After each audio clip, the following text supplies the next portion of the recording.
Fala pessoal, e aí, tudo bem com vocês?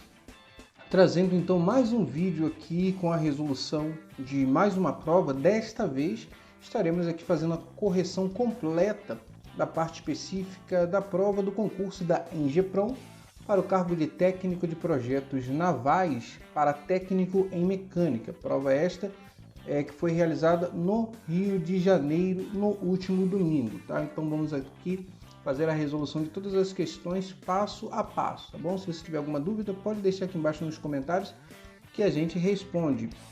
E desde já gostaria de pedir que você deixasse o seu like para que você contribua para o crescimento deste canal. Também, se não é inscrito, se inscreva e ative as notificações, pois assim o YouTube irá continuar te recomendando os nossos vídeos, porque ele entende quando você interage com o canal, significa que você gosta daquele conteúdo, então ele continua te recomendando os nossos vídeos, tá bom? E se possível, eu gostaria também que você compartilhasse com seus grupos de estudos esta resolução, beleza? Então, vamos lá para a resolução da questão, mas antes eu gostaria de te mostrar uma coisa aqui, ó. Eu gosto muito de dar uma olhadinha na relação de candidato por vaga, justamente para que a gente consiga ali verificar o nível de concorrência. E para esse cargo, tá? Cargo de técnico em mecânica de projetos navais, foram ao todo 209 inscritos, né? Obviamente no dia da prova faltou bastante pessoas, mas você irá observar o seguinte, como sempre eu tenho dito aqui no canal, esses concursos que disponibilizam, entre aspas, poucas quantidades de vagas, são justamente os concursos que você deve fazer, ainda que não seja aquele, né, que você queira, seja um concurso escada, porque a tendência é que o nível de concorrentes seja muito menor, porque tem muita gente que só fica visualizando ali os concursos com maiores quantidades de vagas. Por isso que os concursos da Petrobras são tão concorridos, porque em via de regras, né, são disponibilizadas sempre muitas vagas. Então você observa o seguinte, esse concurso aqui foi para esse cargo em específico, foi disponibilizado uma vaga imediata, né? Então aí tivemos 209 inscritos. Agora nós vamos lá para a resolução das questões. Começando aqui pela questão de número 26, onde temos aí uma questão que este assunto você vê dentro da disciplina de ensaios mecânicos, você também vê o mesmo assunto dentro de materiais de construção e também em resistência dos materiais, que é um dos ensaios mais importantes aí para a verificação de propriedades dos materiais. Então ele prossegue no enunciado da seguinte maneira: o ensaio de tração é o ensaio mecânico mais utilizado para avaliação das propriedades mecânicas dos materiais. Nesse ensaio, o corpo de prova normalizado é submetido à aplicação de carga de tração uniaxial crescente até a sua ruptura. Para a maioria dos metais que são submetidos a uma tensão de tração em níveis relativamente baixos, a tensão e a deformação são proporcionais. No que diz respeito ao ensaio de tração, é correto afirmar que... Então ele falou um pouquinho, né, sobre o ensaio de tração, que ele é utilizado para avaliar algumas propriedades mecânicas, enfim, descreveu um pouquinho ali do ensaio de tração e ele pede que nós venhamos indicar a alternativa correta dentro das afirmações que são feitas nessas alternativas. Por exemplo, na alternativa A, ele diz que é um ensaio não destrutivo que possibilita obter taxa de crescimento de trinca. Na alternativa B, ele fala o seguinte, que admite-se que, além de possibilitar obter a tensão de escoamento, também possibilita obter a microdureza do material. Alternativa C, obtém-se um módulo de elasticidades, né, e este pode ser considerado como sendo a rigidez ou a resistência do material à deformação elástica. E a alternativa E é um ensaio não destrutivo por não causar dano permanente ao corpo de prova. Bem, então é uma questão bem tranquila aí de ensaio de tração. Nós vamos à resolução dessa questão agora, tá? Bem, Falando um pouco mais, né, sobre ensaio de tração, que você pode ver justamente através da representação abaixo o seu funcionamento, consiste na aplicação de uma força uniaxial crescente no corpo de prova até a sua ruptura, fazendo com que o corpo receba um esforço que tende a alongá-lo o máximo possível, ou seja, aumentando ali o comprimento, e também isso produzirá uma diminuição na seção transversal. Sendo assim, nesse ensaio avalia-se como o material reage sob os esforços de tração, analisando as deformações e algumas propriedades, como o limite elástico, o módulo de elasticidade, né, que vai medir a rigidez do material, o quanto ele pode se deformar, e isso nós conseguimos constatar através da lei de Hooke, onde sabemos que a tensão é igual ao produto entre o módulo de elasticidade, que é uma característica do material, e a deformação específica. O limite de proporcionalidade é onde justamente está se findando ali essa relação, né, entre essa proporcionalidade entre a tensão e a deformação, iniciando ali o regime plástico.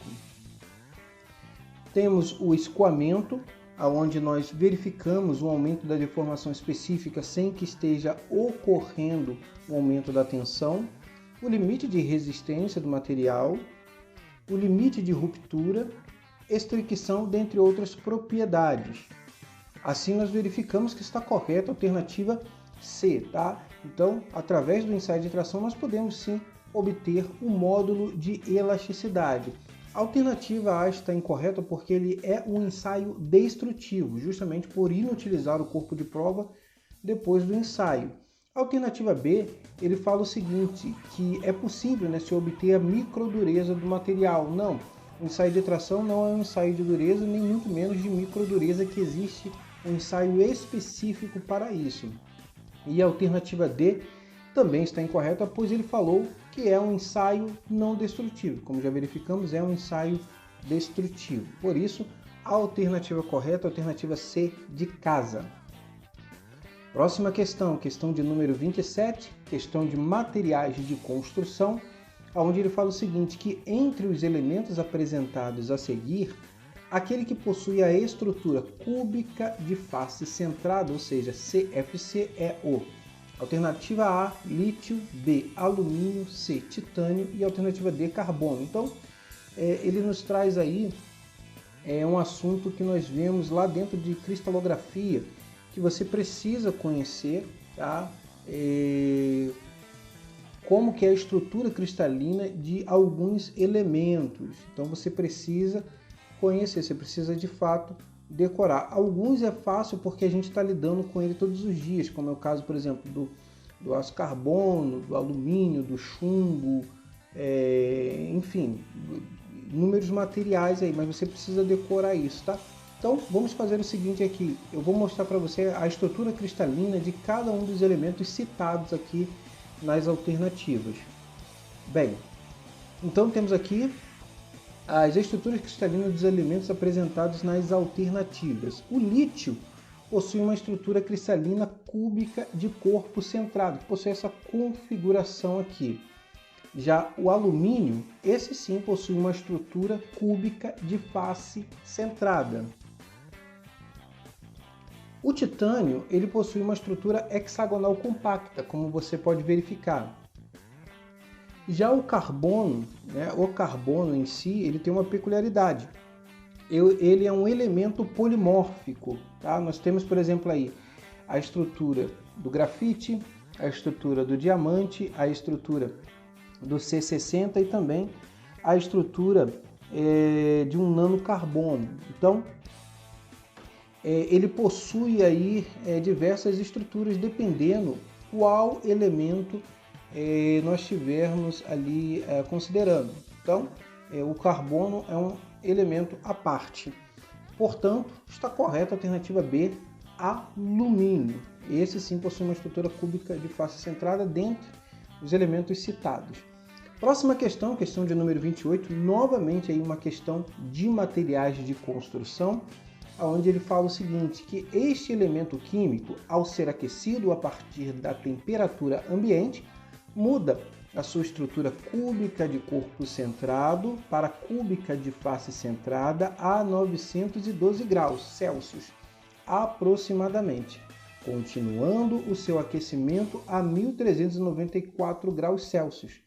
Esse elemento químico muda novamente de estrutura, passando de CFC, ou cúbica de face centrada, para CCC, cúbica de corpo centrado.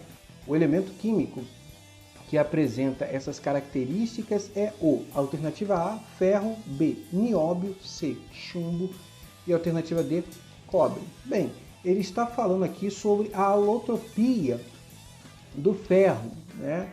Que quando nós começamos a estudar ali a parte do diagrama ferro-carbono, vai ser um dos primeiros assuntos que você irá ver, né? Que é justamente a mudança da estrutura cristalina do ferro através do aquecimento. O que vai acontecendo, né? E o ferro ele tem uma peculiaridade. Quando ele se encontra ali na temperatura ambiente, ele tem uma estrutura cúbica de corpo centrado. Quando começamos a aquecer e ele chega ali na faixa dos 912 graus Celsius, lembrando que aqui é o ferro puro, tá? Estamos falando então da ferrita. Então ele vai mudar a sua estrutura cristalina para cúbica de face centrada. E quando ele entrar na zona de fusão, quando ele estiver no estado líquido, o que vai acontecer? Ele vai voltar para a sua estrutura cúbica de corpo centrado, né? Até contrariando uma determinada lógica, porque qual seria a lógica? Ele permanecer numa estrutura cúbica de face centrada, tendo ciência, né, que com o aquecimento a tendência é que os átomos eles se distanciem, mas aqui não, no ferro não. Então ele volta para a estrutura cúbica de corpo centrado. E no resfriamento ele vai fazer o caminho inverso, ok? Vamos então dar uma olhadinha aqui na alotropia do ferro. Então, falando sobre a alotropia, ou também chamado de polimorfismo, é uma propriedade que certos metais, como o ferro a ser analisado neste momento, é de possuírem reticulados cristalinos ou estruturas cristalinas diferentes conforme a temperatura, como eu já citei. Okay? Então, no caso do ferro, por exemplo, aquecendo esse metal a cerca de 912 graus Celsius, o reticulado cúbico de corpo centrado passa a reticulado cúbico de face centrada. A primeira forma alotrópica, que ocorre na faixa de temperaturas ambiente até 912 graus Celsius, é designado por alfa, né? O ferro alfa que nós conhecemos. E a segunda forma, que ocorre acima de 912 graus Celsius, é chamado de gama. Essa mudança alotrópica é reversível, como nós podemos verificar aqui, tá? Então observe o seguinte, que nessa faixa de temperatura até aproximadamente 912 graus Celsius, o ferro ele está ali com a sua estrutura cúbica de corpo centrado. Passou a faixa de 912 graus Celsius, ele vai ter uma estrutura cristalina cúbica de face centrada, que é o ferro gama. E quando ele já estiver ali próximo à faixa de líquido, o que vai acontecer? Teremos ali uma estrutura cúbica de corpo centrado, que chamaremos de ferro delta. Por isso, está correta aí a alternativa A, ferro. Próxima questão, questão de número 29, mais uma questão de materiais de construção, desta vez falando sobre tratamentos térmicos. E o enunciado da questão diz o seguinte: tratamento térmico que consiste em resfriar o aço após a austenitização a uma alta velocidade de resfriamento, pois assim evita transformações perlíticas e bainíticas numa peça. Desse modo, obtém-se uma estrutura metaestável martensítica formada sem difusão. O tipo de tratamento térmico abordado acima é, então, temos aí a condição de um determinado tratamento térmico, né? Quando ele está falando ali sobre zona de austenitização, significa que você pegou um determinado elemento, nesse caso está se referindo a um aço, né? Onde você pega o aço e muda a estrutura cristalina dele, inserindo ele através do aumento da temperatura na sua zona de austenitização, onde ele terá a sua estrutura cristalina cúbica de face centrada. e aplica-se um resfriamento rápido, ou seja, um resfriamento brusco, para que não ocorra ali a difusão, não dê tempo de que os cristais se organizem adequadamente, tá? Então, a grosso modo, você está produzindo um choque térmico e como estrutura resultante teremos ali uma estrutura martensítica. Que tratamento é este? Na alternativa A ele falou que é o recozimento, na B a têmpera, na C a normalização e na D o revenimento. Bem, qual é o tratamento térmico que produz a martensita? Vejamos. O tratamento térmico de têmpera consiste basicamente no aquecimento da peça até uma temperatura de aproximadamente 50 graus Celsius acima da temperatura crítica, né, que é essa temperatura de austenitização, para que você assegure ali que de fato a sua peça esteja completamente austenitizada, e em seguida resfriá-la bruscamente em água, óleo ou até mesmo através de jatos de ar sob pressão.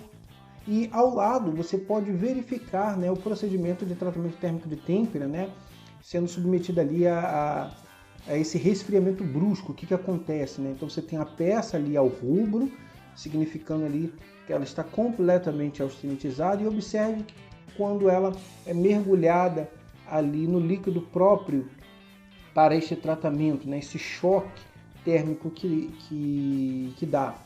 Bem, o objetivo do tratamento térmico de têmpera é obter a martensita na estrutura do aço, que é um microconstituinte muito duro e frágil.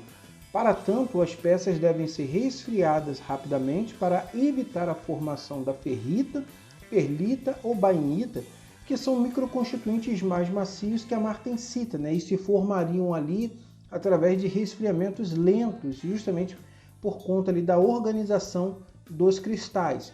Abaixo você pode verificar como que se dá esse procedimento. Então, nós temos o aço a temperatura ambiente com uma estrutura cúbica de corpo centrado, é aquecido até a zona de austenitização, então ele terá uma estrutura cúbica de face centrada, e depois nós teremos ali um resfriamento brusco, sem que haja tempo, como eu disse, para que ocorra a difusão.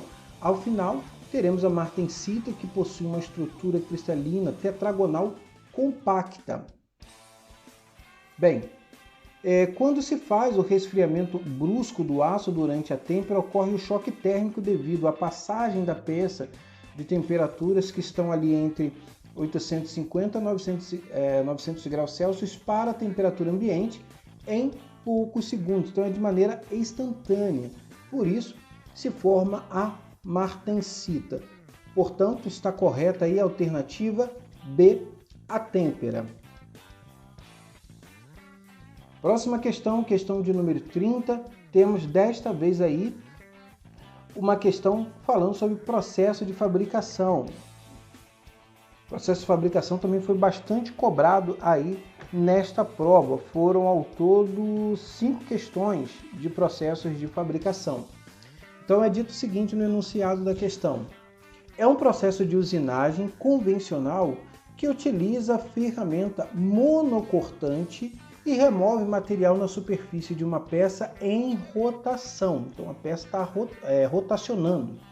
Nesse processo, a ferramenta de corte avança linearmente em uma direção paralela ao eixo de rotação para gerar a geometria final. Trata-se do processo de usinagem convencional denominado. Então ele descreveu o processo e pede para a gente identificar. Alternativa A, corte. B, trefilagem. C, torneamento. E alternativa D, brochamento. Nessa questão vamos fazer o seguinte: analisar cada uma das alternativas para que nós possamos identificar a alternativa correta, e também eu quero que você saiba o porquê das demais alternativas estarem incorretas. Eu costumo sempre falar para o pessoal que mais importante até do que você identificar a alternativa correta é você saber o porquê das demais alternativas estarem incorretas, assim você vai fixando melhor o conteúdo. Então, na alternativa A ele falou que é o corte, né? que é um processo de fabricação, como você pode ver ao lado, em que uma ferramenta com duas cunhas de corte que se movem uma contra a outra provoca a separação de um material por cisalhamento. Lembrando que cisalhamento é deformação que um corpo sofre devido à ação de forças cortantes opostas. Portanto, está incorreta a alternativa A. Já na alternativa B, ele falou que a trefilagem, você deve conhecer mais usualmente o termo trefilação, que é uma operação em que a matéria-prima é estirada através de uma matriz em forma de canal convergente, e essa matriz nós chamamos de fieira ou trefila, por meio de uma força tracionadora aplicada do lado de saída da matriz. Ou seja, também está incorreta aí a alternativa B.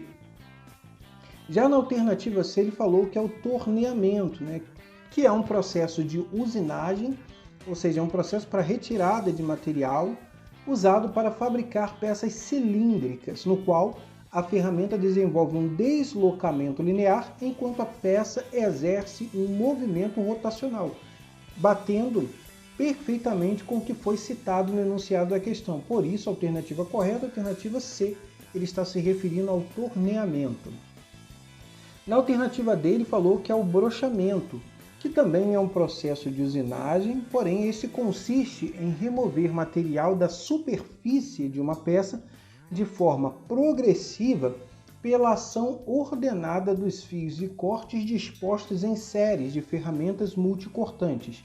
Essas ferramentas, que se deslocam segundo uma trajetória retilínea, chamam-se de brochas, e a máquina que realiza a operação é a brochadeira ou então brochadora. Portanto, também está incorreta a alternativa D. E como já verificamos, a alternativa correta, a alternativa C, torneamento. Próxima questão, mais uma questão aí de processos de fabricação, questão de número 31, onde ele diz o seguinte: neste processo de usinagem convencional, a ferramenta de corte tem uma única aresta de corte e realiza movimento linear alternativo em relação à peça. O corte é realizado de modo intermitente e a ferramenta está sujeita a uma carga de impacto na entrada da peça. Esse processo de usinagem convencional é: alternativa A, o aplainamento, B, a furação, C, mandrilhamento e alternativa E, a lapidação. Bem, ele acabou de descrever no enunciado da questão o processo de aplainamento, que é uma operação de usinagem feita com máquinas chamadas de planas, como você pode verificar através da representação ao lado, e que consiste em obter superfícies planas em posição horizontal, vertical ou inclinada. As operações de aplainamento são realizadas com o emprego de ferramentas que têm apenas uma aresta cortante, que retira o sobremetal com movimento linear. O aplainamento é uma operação de desbaste. Por isso, e dependendo do tipo de peça que está sendo fabricada, pode ser necessário o uso de outras máquinas para a realização posterior de operações de acabamento que dão maior exatidão às medidas. Nas operações de aplainamento, o corte é feito em um único sentido. O curso de retorno da ferramenta é um tempo perdido.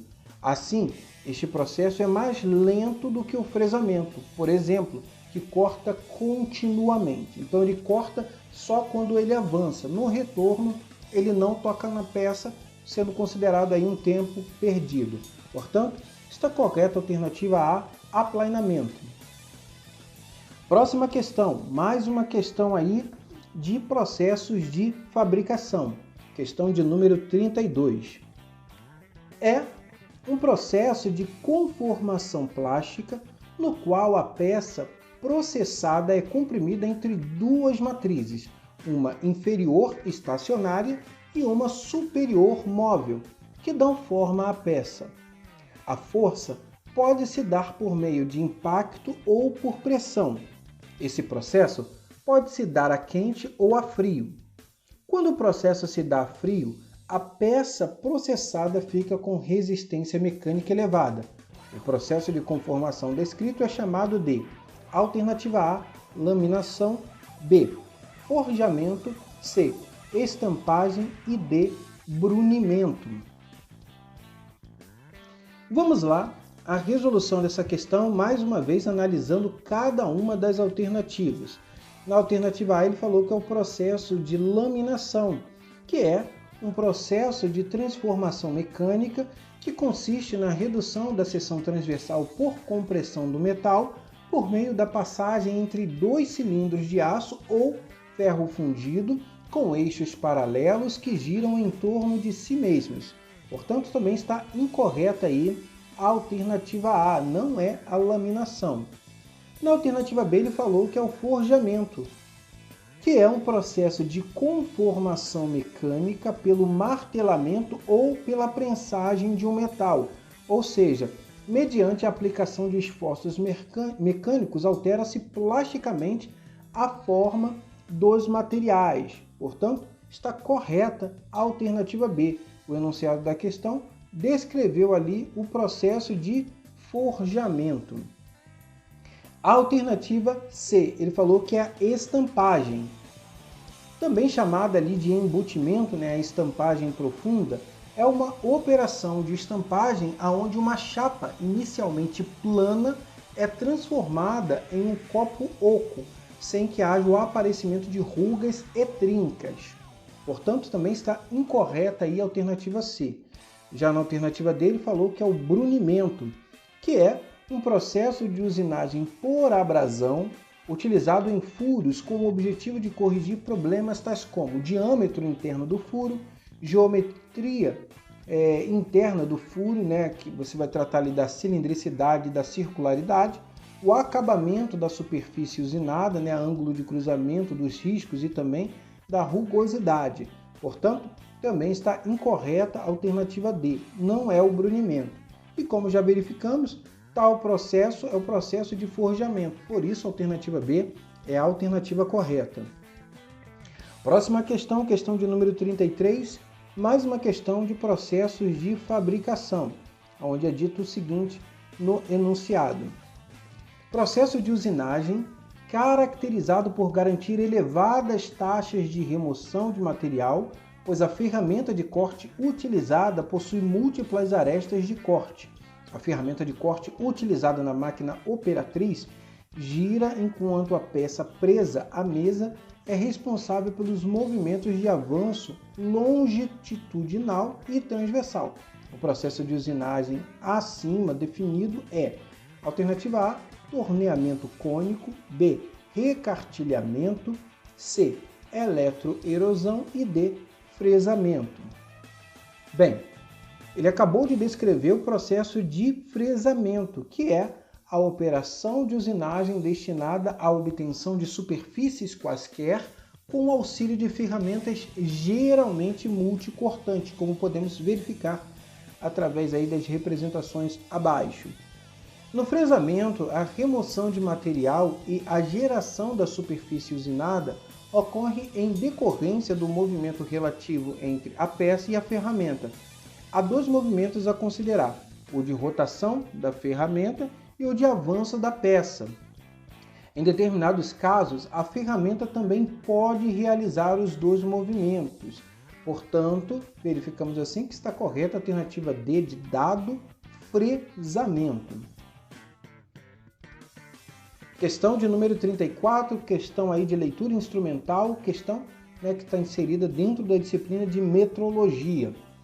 A figura representa a escala fixa e a escala móvel de um paquímetro de resolução de 0,02 milímetros, ou seja, 0,02 de milímetros.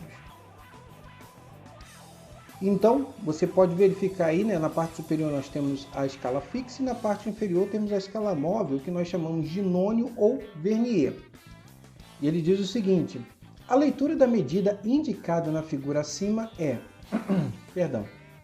A, 30,56 milímetros, B, 30,53 milímetros, C, 2,53 milímetros, D, 2,56 milímetros.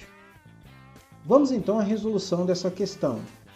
Então vamos pegar aqui o nosso paquímetro, observando que ele está na escala no sistema métrico, né? A sua resolução, lembrando que a resolução aqui é a razão ou a divisão da unidade da escala fixa, ou seja, a menor leitura que a escala fixa pode realizar, dividida ali pelo número de divisões do nônio. Se você observar, o nônio possui 50 divisões, portanto, na escala fixa, você vai observar que de um tracinho para o outro nós temos a variação de 1 milímetro, então você pega esse 1 milímetro e divide por 50, por isso que nós temos ali 2 centésimos de milímetro, ou seja, cada tracinho ali do nônio vai variar de 0,02 a 0,02. A leitura que vamos fazer na escala fixa, a primeira coisa que nós temos que fazer é localizar o zero do nônio, onde ele se encontra. E se você observar, o zero do nônio está após o segundo traço da escala fixa. Portanto, já temos aí 2 milímetros. E agora vamos identificar, né, qual é o traço do nônio que coincide com o traço da escala fixa.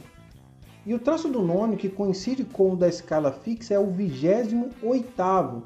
E como a resolução deste paquímetro é de 0,02 milímetros, teremos o seguinte, aonde pegamos os 2 milímetros que já identificamos ali na posição do zero do nônio, mais 28 vezes 0,02 milímetros, ou seja, 2 milímetros mais 0,56 milímetros. Portanto, a leitura a ser feita é de 2,56 milímetros. Assim, está correta a alternativa D. Próxima questão, mais uma questão aí de metrologia. Calibradores são instrumentos de medição indireta que estabelecem os limites máximo e mínimo das dimensões que se deseja comparar. É um tipo de calibrador de dimensões externas ou alternativa A, calibrador tampão, B, calibrador de boca, C, calibrador de chato e D, calibrador tipo vareta. Então, ele está pedindo aí para você identificar, né, a utilização de um desses calibradores citados. Então, para isso é necessário, obviamente, que você conheça todos os tipos de calibradores. Vamos então identificar aqui. Na alternativa A, ele falou que é o calibrador do tipo tampão. Bem, o calibrador tampão não passa, como você pode verificar ao lado, serve para testar a variação dimensional de uma peça e entender se ela está apta para estar dentro dos padrões esperados pela sua empresa. Assim, o calibrador tampão não passa se torna uma peça essencial para que testes rápidos e sem muita perda de tempo possam ser feitos e é útil para descobrir problemas na fabricação de produtos logo nos primeiros lotes, o que pode lhe fazer economizar muito com problemas que poderiam surgir depois. Ou seja, não está correta aí a alternativa A, tá? Porque o calibrador desse tipo, o calibrador tampão, ele é justamente para verificação de medidas internas. A alternativa B, ele falou que é o calibrador de boca.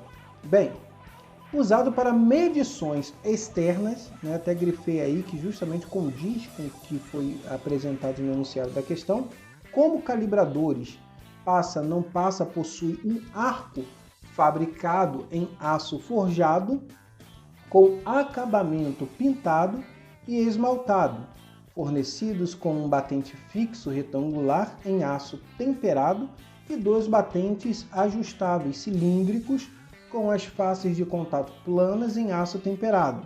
Os calibradores de boca permitem uma medição rápida e exata de todos os tipos de diâmetro. Por isso está correta a alternativa B, calibrador de boca. A alternativa C, ele falou que é o calibrador de chato, né?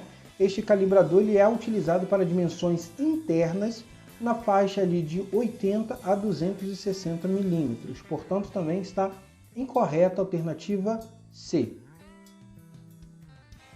A alternativa D, calibrador tipo vareta, né?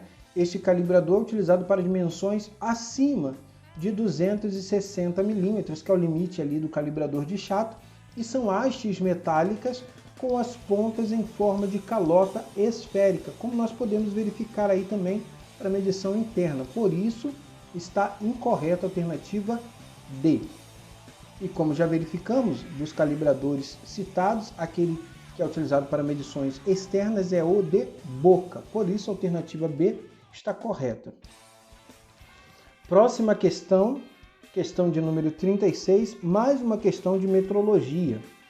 Dos dispositivos apresentados a seguir, o que permite a medição angular com resolução de segundos é...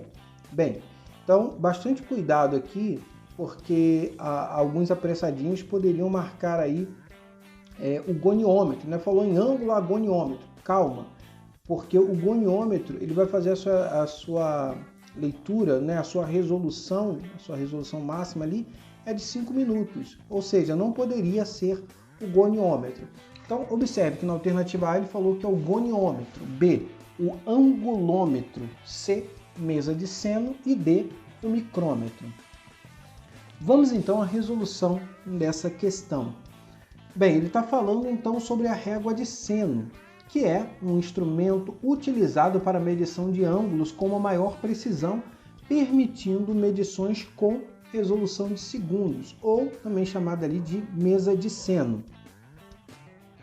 Ela possui um formato retangular com 2 rebaixos nas extremidades, onde são encaixados 2 cilindros.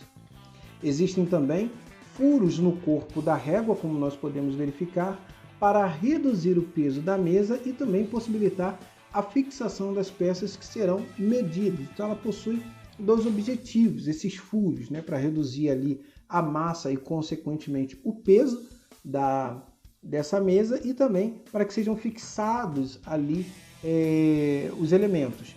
Por isso está correta a alternativa C, mesa de seno. Próxima questão, questão de número 37. Mais uma questão aí que pode ser inserida dentro de metrologia, já que ele está falando ali de Sistema Internacional de Unidades, mas também você pode ver isso dentro de mecânica dos fluidos, parte também de instrumentação, você pode ver esse assunto. Onde ele fala o seguinte, que um manômetro marca 1,72 bar de pressão na tubulação.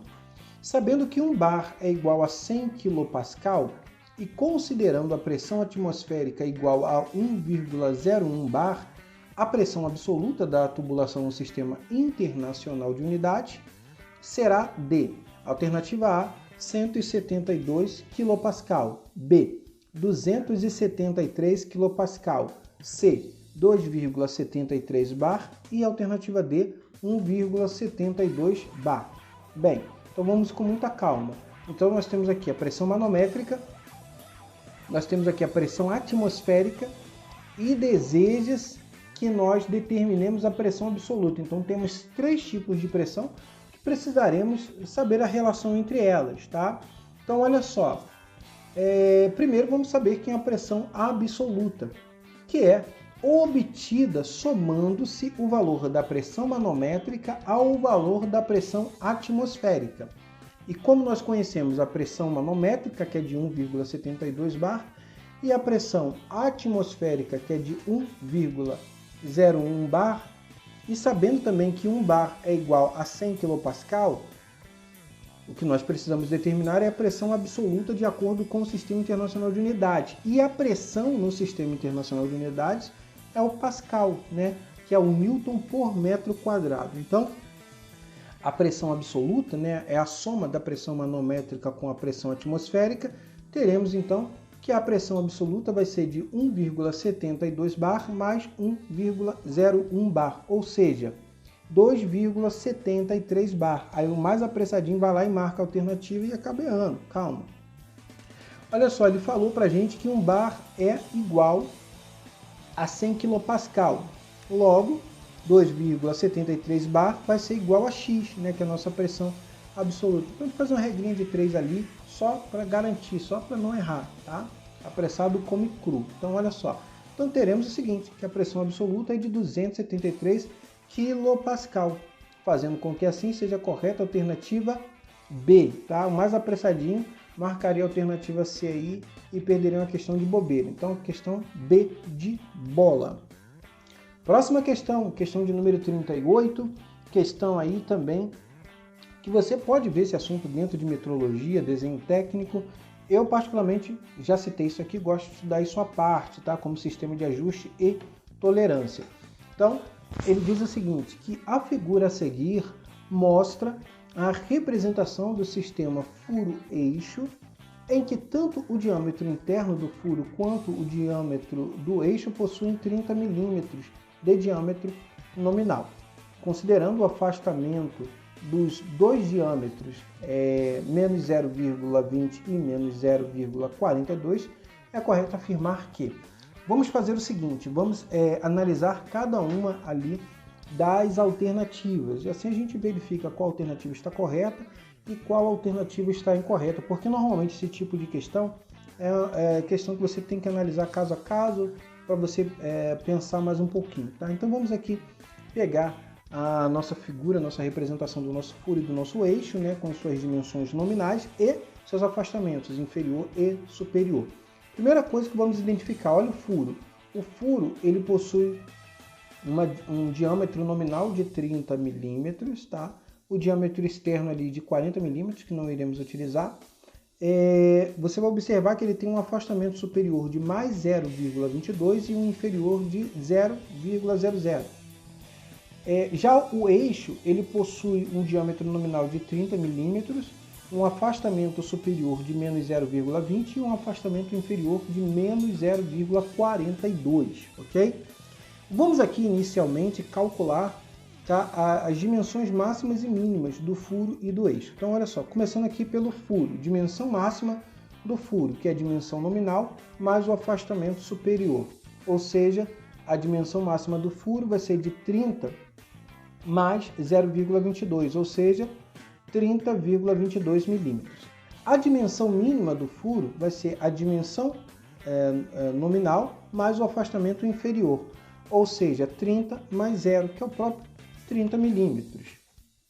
Para o eixo agora, a dimensão máxima do eixo é a dimensão nominal mais o afastamento superior, né? E o afastamento superior nós vimos ali que é negativo, ou seja, 30 é menos 0,20, ou seja, 29,80 milímetros. Já para a dimensão mínima do eixo é a dimensão nominal mais o afastamento inferior, que também é negativo, ou seja, 30 menos 0,42, portanto 29,58 milímetros. Então já temos aí as dimensões máximas e mínimas do furo e do eixo, ok? Vamos agora analisar cada uma das alternativas. Então, analisando aqui a alternativa A, ele falou o seguinte, que a folga mínima é de 0,20 milímetros, o que caracteriza um ajuste com folga. Bem, vamos ver o que é a folga mínima, né? A folga mínima ela é a diferença entre a dimensão mínima do furo e a dimensão máxima do eixo, né? Então, substituindo aí pelos valores, teremos o seguinte, que a folga mínima é 30 menos 29,80, ou seja, 0,20 milímetros. Assim, verificamos que ficará caracterizado um ajuste com folga. O ajuste este no qual sempre ocorre uma folga entre o furo e o eixo quando montados, isto é, a dimensão mínima do furo é sempre maior ou, em caso extremo, igual à dimensão máxima do eixo. Portanto, está correta a alternativa A. Então seria uma questão aí, e a banca, possivelmente já sabendo disso, já colocou na alternativa A resposta correta, né? Porque senão você perde muito tempo ali tendo que analisar caso a caso. Na alternativa B, ele falou que o afastamento superior do eixo é de menos 0,42 milímetros. E já vimos isso inicialmente, né? Em que o afastamento superior do eixo é de menos 0,20 milímetros e, na verdade, o menos 0,42 é o afastamento inferior, por isso está incorreta a alternativa B. Já na alternativa C, ele falou o seguinte, que a dimensão máxima do eixo é maior que a dimensão mínima do furo, o que caracteriza um ajuste com interferência. Bem, a dimensão máxima do eixo, como já vimos, é de 29,80 milímetros e a dimensão mínima do furo é de 30 milímetros. Portanto, né, a dimensão máxima do eixo é menor que a dimensão mínima do furo. Portanto, está incorreta a alternativa C. Já na alternativa D, ele disse que o diâmetro mínimo do furo é de 30,22 milímetros, né? E nós já vimos isso aqui, porque temos ali o afastamento superior e o inferior do furo. E a dimensão mínima do furo, como já vimos, é a dimensão nominal mais o afastamento inferior, ou seja, 30 mais 0. Portanto, 30 milímetros é a dimensão mínima do furo, fazendo com que assim também esteja incorreta a alternativa D. Como já verificamos, a alternativa A é a alternativa correta. Próxima questão, questão de número 39, onde ele diz o seguinte: a peça mostrada na figura abaixo está sendo medida usando-se uma régua graduada cuja escala de medição está em polegada fracionária. A distância entre centros da peça em milímetros é igual a alternativa A, 19,9845 milímetros, B, 20,2567 milímetros, C, 20,6375 milímetros e D, 21,0456 milímetros. Vamos então fazer a resolução dessa questão aqui. Então, olha só, você pode fazer isso de duas maneiras, né? Ou você converte direto para milímetros a distância entre os centros e faz a sua subtração, ou você faz mesmo ali em fração e ao final você converte para milímetros. E é isso que vamos fazer. Então, quais são os centros dessa peça aqui? Esse aqui, ó, é 1/16 de polegada e 7/8 de polegada. Então, a nossa dimensão vai ser o seguinte: a subtração, tá? Entre 7/8 de polegada menos 1/16 de polegada. Então, né, tirando aí o MMC entre 8 e 16, encontraremos o 16. Então, pega o 16, divide por 8, né, 2, e multiplica por 7. E 16 dividido por 16 é 1 e multiplica por 1. Ou seja, teremos aí que a nossa dimensão vai ser de 14 menos 1 dividido por 16, ou seja, 13/16 de polegada. O que a gente faz agora? Converte para milímetros. Como que a gente faz isso? Multiplico o numerador por 25,4, né, que é a conversão de polegada para milímetros, né? Lembrando que uma polegada tem 25,4 milímetros. Assim, teremos o seguinte, que é 13 vezes 25,4 dividido por 16, ou seja, 330,2 dividido por 16, a nossa dimensão é de 20,6375 milímetros. Portanto, está correta a alternativa C de casa. Próxima questão, questão de número 40. Questão aí de elementos de máquinas, onde ele fala o seguinte, que um sistema de transmissão de potência entre eixos pode ocorrer tanto por engrenagem quanto por correias. No que se refere ao processo de transmissão de potência entre engrenagens e correias, é correto afirmar que alternativa A, melhor dizendo, né? Não existe escorregamento entre as correias e as polias. B. Não há relação de transmissão de potência entre os eixos que utilizam correias. C. As engrenagens de dentes retos são utilizadas apenas para transmitir movimento entre eixos transversais. C. Em sistemas de transmissão que utilizam correias dentadas, não ocorre deslizamento entre o eixo motriz e o conduzido. Vamos analisar cada uma das alternativas. Bem, analisando aqui a alternativa A, nós verificamos o seguinte, que tal afirmativa está incorreta, tá? Pois existe sim escorregamento ali entre as correias e as polias. E isso deve ser considerado ali, né, no seu dimensionamento do seu sistema. Por isso está incorreta a alternativa A. Já na alternativa B, ele falou que não há relação de transmissão de potência entre eixos que utilizam correias. Bem, um dos equipamentos mais comuns utilizados na transmissão de potência são justamente as correias. Estes componentes são vitais na maioria das máquinas modernas. Elas são basicamente uma cinta de material flexível que transfere movimento para polias e eixos. Um eixo gira e faz com que a correia se mova girando outro eixo. Portanto, também está incorreta a alternativa B.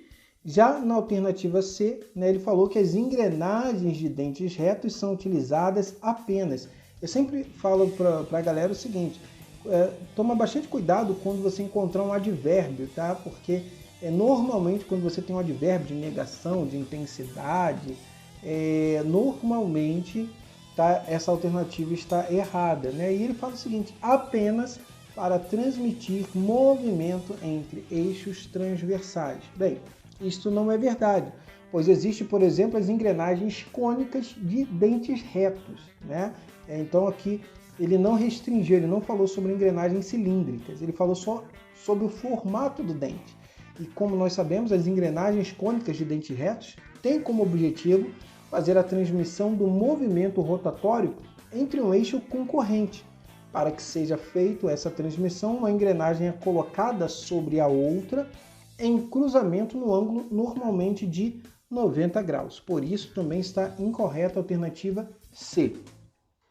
Já na alternativa D, ele falou, né, que em sistemas de transmissão que utilizam correias dentadas, não ocorre o deslizamento entre o eixo motriz e o conduzido. Bem, a correia dentada, como nós podemos verificar aí através da representação, elas são empregadas ali nos casos em que não se pode ter nenhum deslizamento, como no comando de válvulas do automóvel. E é verdade isso. Por isso está correta a alternativa D de dado. Próxima questão. Né? Já vimos aqui, né? Então, alternativa D, alternativa correta. A próxima questão aí de número 41. Né? Questão aí que vai ter o seu gabarito alterado, tá? Porque você irá verificar aqui ao final da resolução. Questão vai ter aí o seu gabarito alterado. Aonde é dito o seguinte, né? Que um macaco hidráulico permite uma carga máxima de 20 kN sobre o êmbolo 2, sabendo que o êmbolo 1 tem um diâmetro D1 de 5 centímetros e o êmbolo 2 tem um diâmetro D2 de 1 metro, né? Então você vê que é uma diferença muito grande aí de 5 centímetros para 1 metro. A força máxima sobre o êmbolo 1 será de alternativa A, 1 kN, B, 5 kN, C, 40 N e D, 50 N. Vamos então aí à resolução dessa questão. Bem, então temos aí uma questão, né, que você estuda isso dentro de mecânica dos fluidos, que é o princípio ali da prensa hidráulica, você irá ter que utilizar o princípio de Pascal, né? Então vamos pegar aqui um exemplo, né, do que ele está falando, vamos pegar aqui a representação disso. Então, olha só, temos a força 2 aqui com uma intensidade de 20 kN, lembrando que cai o prefixo para 1000, ou seja, 20.000 newtons. E temos que determinar a força F1. O que nós sabemos? Nós sabemos o seguinte, que o diâmetro aqui do êmbolo 1 é de 5 centímetros. Passando para o sistema internacional, 0,05 metros. Já o diâmetro aqui do êmbolo 2 é de 1 metro, ok? E o que diz o princípio de Pascal? Ele diz o seguinte, que a pressão no êmbolo 1 é igual à pressão no êmbolo 2, né? O que vai acontecer? Sabendo que a pressão é a razão entre a força e a área, nós teremos o seguinte, que a força 1 sobre a área 1 é igual à força 2 sobre a área 2. Agora a gente trabalha ali com as incógnitas que nós queremos. Como queremos a força F1, né? Nós teremos então que a força F1 é igual à força 2 vezes a área 1 dividido pela área 2. E falando sobre uma seção circular, a área é igual a π vezes o diâmetro ao quadrado sobre 4.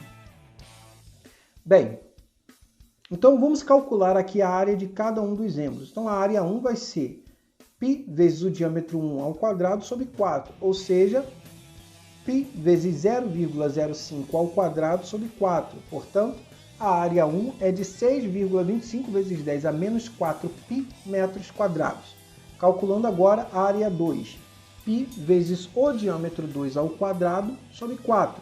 Logo, a área 2 é igual a π vezes 1 ao quadrado sobre 4, né? E 1 ao quadrado é o próprio 1, ou seja, a área 2 é igual a 2,5 vezes 10 a menos 1 π metros quadrados.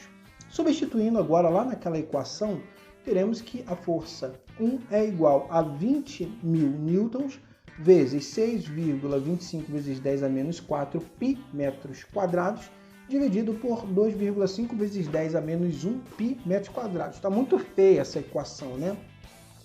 Vamos começar aqui a fazer algumas simplificações. A gente pode cortar o π com π, o metro quadrado com metro quadrado, restando ali como unidade final o newton, ok? Vamos começar também a trabalhar ali com essas potências de 10. O que a gente vai fazer? Vamos pegar esse 10 a menos 1 que está no denominador, passar para o numerador, não esquecendo de trocar o sinal do expoente, ou seja, teremos ali 20.000 vezes 6,25 vezes 10 a menos 4, que será multiplicado por 10 elevado a 1, né? O que vai acontecer? Vai virar ali 10 a menos 3, né? Isso dividido por 2,5, ou seja, 20.000 ou 20 vezes 10 ao cubo vezes 6,25 vezes 10 a menos 3, dividido por 2,5. Então, o 10 ao cubo será cancelado ali pelo 10 a menos 3. Portanto, teremos o seguinte, que a força 1 é igual a 20 vezes 6,25 dividido por 2,5. Logo, a força 1 é igual a 50 newtons, fazendo com que assim seja correta a alternativa D de dado. De acordo com o gabarito preliminar, a alternativa correta seria a B, tá? Porém, a alternativa correta é a alternativa D. Espero que você entre com recurso quanto a essa questão aí, porque senão a banca não muda, tá? Se você não entrar, se você não indicar que a banca errou, ela não vai mudar, ok? Questão de número 42, questão aí de resmate, resistência dos materiais. A figura abaixo mostra um cilindro metálico de 1 metro de comprimento e diâmetro medindo 50 milímetros. O cilindro está submetido a uma força de 800 kN normal, a superfície do cilindro. A tensão normal a que o cilindro está submetido corresponde a alternativa A, 1280 sobre π megapascal, B, 320 sobre π megapascal, C, 1280 sobre π quilopascal. Alternativa D, 128 sobre π megapascal. Vamos então para a resolução da questão. Separando aqui as informações que nos foram dadas, né, o comprimento desta barra de 1 metro, ou seja, 1000 milímetros, o diâmetro dela é de 50 milímetros, uma força de 800 kN está sendo aplicado a ela, ou seja, 800 vezes 10 ao cubo newton, e deseja-se determinar a tensão normal. Quem é a tensão normal? É a razão entre a força e a área, ok? Quem é a área para uma seção circular? Em função do diâmetro, π vezes o diâmetro ao quadrado sobre 4. Logo, calculando aqui a área, teremos o seguinte, que é π vezes 50 ao quadrado sobre 4. Preciso converter o π aqui e já utilizar nessa fórmula? Não, deixa o π do jeito que ele está. Porque se você observar, todas as alternativas apresentavam ali o π, então deixa ele do jeito que está, ok? Ou seja, 2.500 π sobre 4. Dividindo 2.500 por 4, teremos 625 π milímetros quadrados. Logo, a nossa tensão normal vai ser 800.000 dividido por 625 π newtons por milímetro quadrado. E newton por milímetro quadrado é megapascal, ok? Então, teremos o seguinte, 800.000 dividido por 625 é igual a 1.280. Por isso, a nossa tensão normal é igual a 1.280 sobre π megapascal. Ou seja, está correta a alternativa A.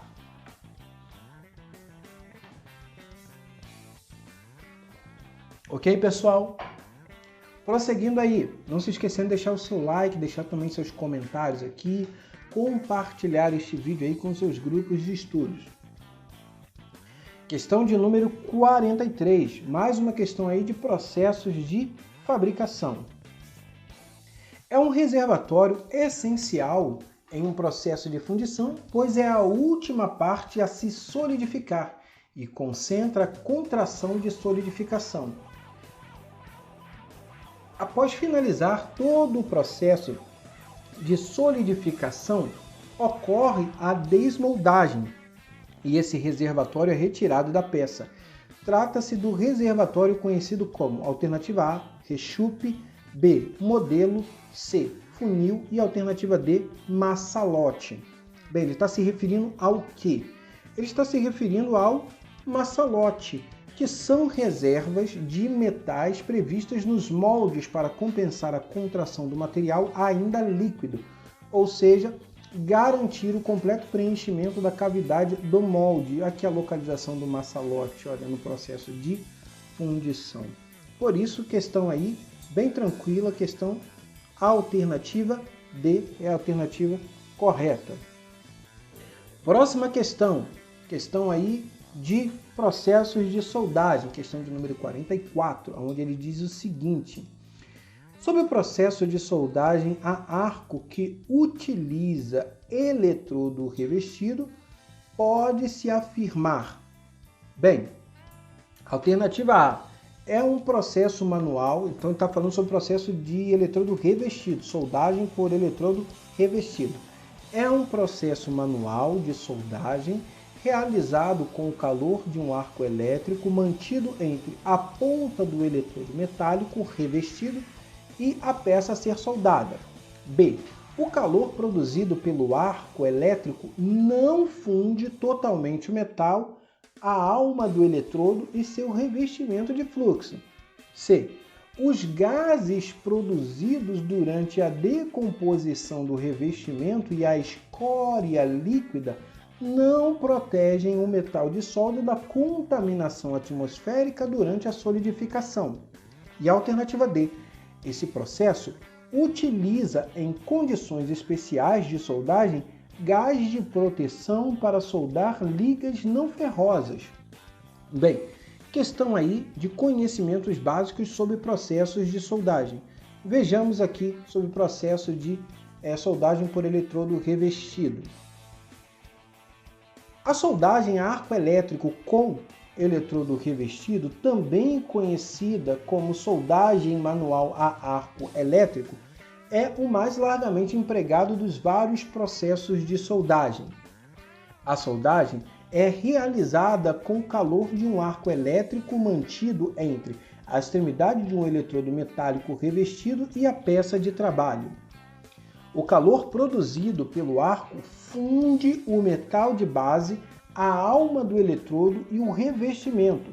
Quando as gotas de metal fundido são transferidas através do arco para a poça de fusão, são protegidas da atmosfera pelos gases produzidos durante a decomposição do revestimento. A escória líquida flutua em direção à superfície da poça de fusão, onde protege o metal de solda da atmosfera durante a solidificação. Outras funções do revestimento são proporcionar estabilidade ao arco e controlar a forma do cordão de solda. Por isso, está correta a alternativa A.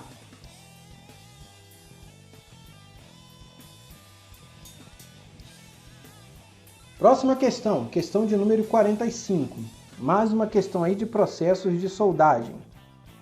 O processo de soldagem TIG, ou seja, tungstênio inerte gás, é utilizado para soldar materiais de espessura fina e sua aplicação mais comum é o alumínio e o aço ou aços inoxidáveis.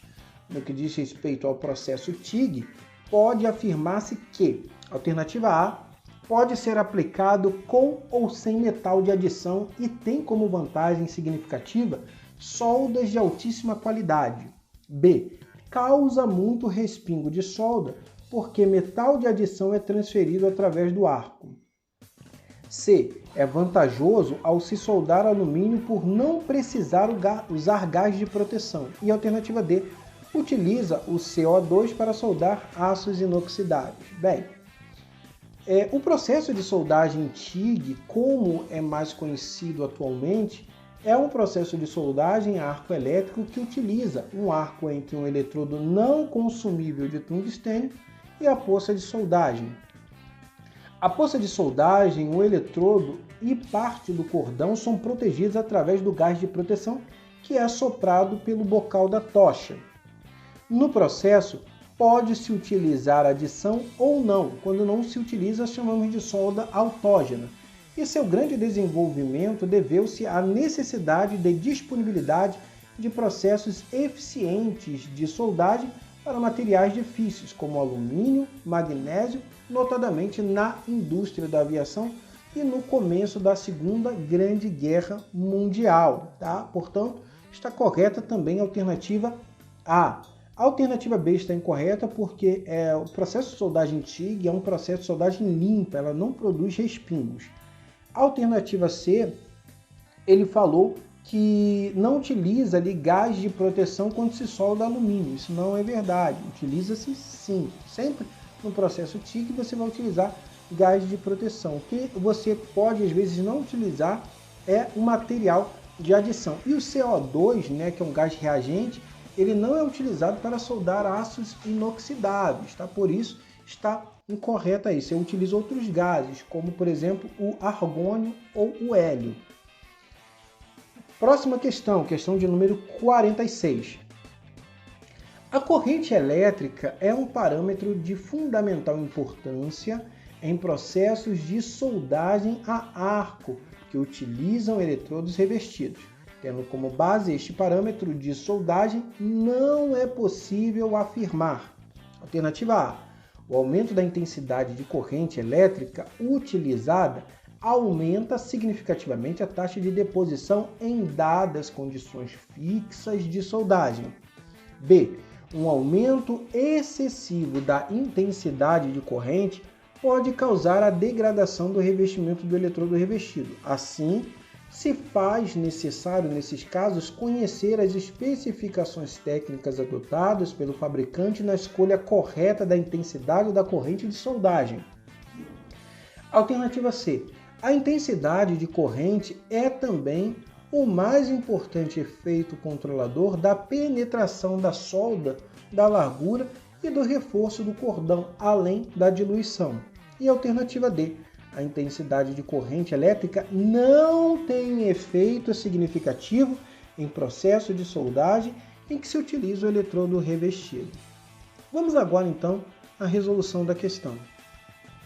Bem, o tipo de corrente e sua polaridade afetam a forma e as dimensões da poça de fusão, a estabilidade do arco e a transferência do metal de adição. De uma maneira geral, a polaridade inversa produz maior penetração e a polaridade direta produz uma maior taxa de fusão do eletrodo. Com corrente alternada, estes valores são intermediários e a corrente de sopro magnético minimizada. Entretanto, deve-se lembrar que a escolha do tipo de valor de corrente não é totalmente livre e depende do tipo de diâmetro do eletrodo a ser usado na operação. O processo de soldagem com eletrodo revestido, em que o arco elétrico produz bombardeio de elétrons na alma do eletrodo, é obtido com a máquina com a corrente contínua e polaridade inversa, com a peça ligada ao negativo. Portanto, verificamos assim que a alternativa a ser marcada é a alternativa D, né? Porque não é possível afirmar justamente o que se diz na alternativa D, onde ele fala que a intensidade da corrente elétrica não tem efeito significativo. Pelo contrário, tem efeito significativo sim.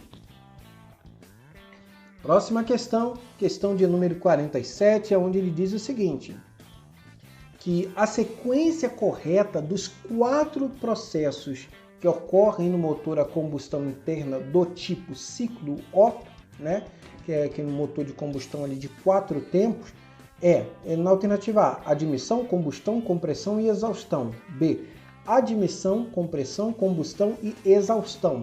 C, compressão, exaustão, admissão e compressão.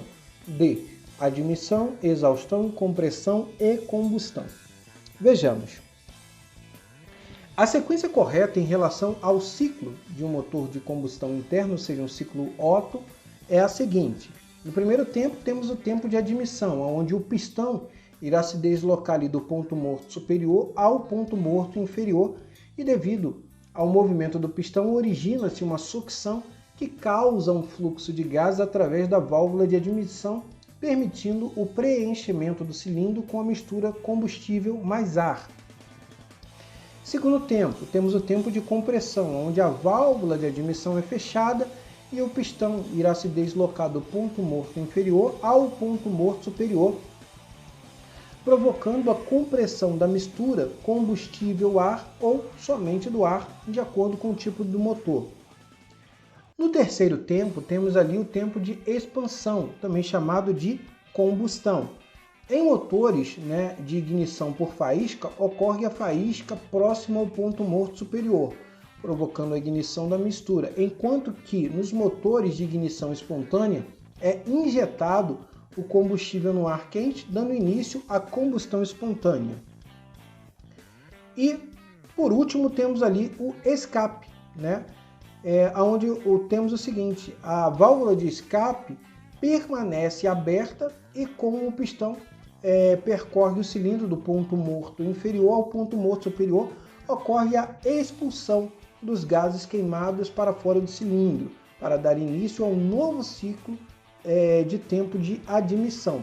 Por isso, a sequência correta corresponde a admissão, compressão, combustão e exaustão, também chamada de escape, alternativa B. Próxima questão, questão de número 48. Um sistema básico de refrigeração é composto por evaporador, compressor, condensador e válvula de expansão.